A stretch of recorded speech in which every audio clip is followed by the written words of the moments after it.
Και πόσα χρόνια ασχολείσαι με το Φάρο? Από πέρσι ξεκίνησε αυτή η όμορφη ιστορία. Έχετε κάνει και μία παράσταση, νομίζω. Αλήθεια? Αν έχουμε κάνει και μία παράσταση, ναι, έτσι, σε σχέση με ανθρώπους που δεν βλέπουν. Και λεγόταν η παράσταση, η οποία βέβαια την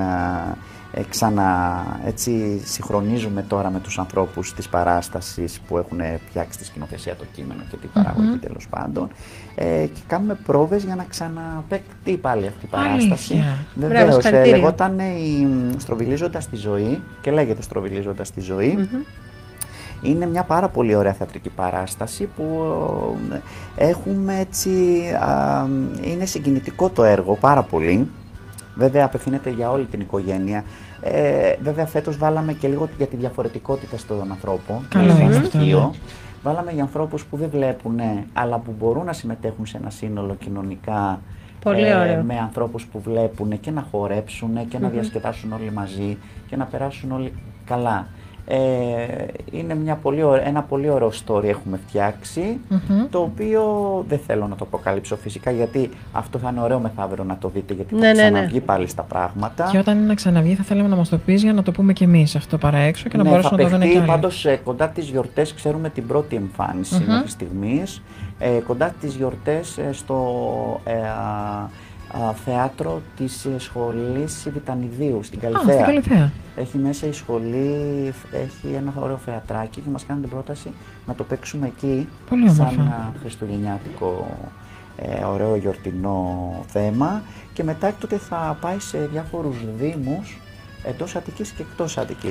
Και όποιος δήμος ενδιαφέρεται θα μπορεί βέβαια να δηλώσει τον ενδιαφέρον του και εδώ στο σταθμό. Και αυτό επίσης, μια που θα είναι στη Βιτανίδη που είναι στην Καλιθέα, μπορούμε όταν μάθουμε συγκεκριμένες μέρες και ώρες να το δούμε, γιατί έχουμε και το γιατρά, τον Νίκο το γιατρά.